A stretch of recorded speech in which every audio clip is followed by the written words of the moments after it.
Today we're talking about onboarding. This is one of the most complicated and complex projects there is, but also from the business, if you're thinking about making a change, how will this happen? It's nice to know that you've got peace of mind in knowing there's a process in place.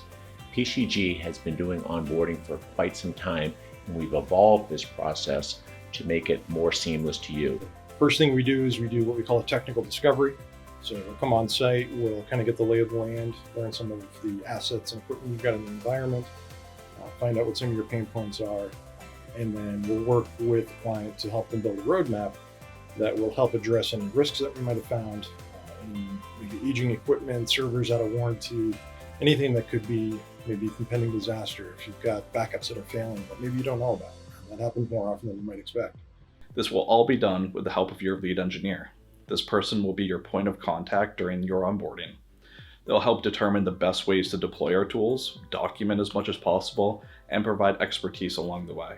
We'll work with you and your existing managed service provider to do a seamless cutover date and remove whatever services they have in place, as well as PCG taking responsibility of what we're going to put in place.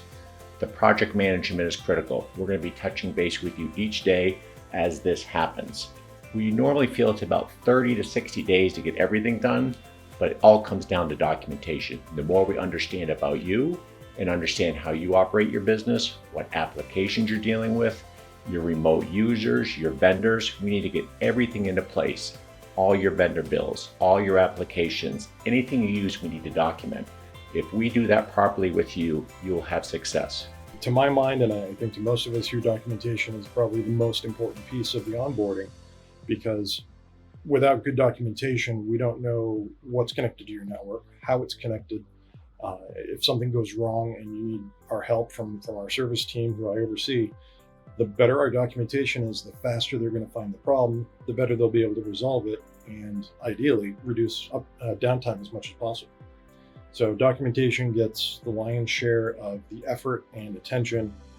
And in fact, we take it so seriously that our onboarding projects can't be completed until myself or another member of service management has reviewed it, sort of done a quality control assessment of the documentation that we've got, and then blessed it so that we can close that project.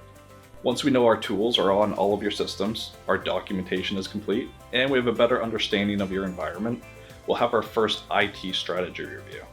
This is a process we hold once or twice a year, depending on need or changes. This meeting is designed to give you information about your current state, but also gets us into business discussions where we talk about the company needs or growth. This is your time to talk with us about anything we may be able to assist with, IT or non-technical related.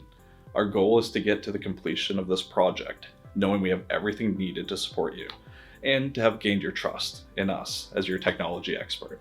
We want to give you peace of mind, we want to give you value, and have the best experience when you onboard with PCG.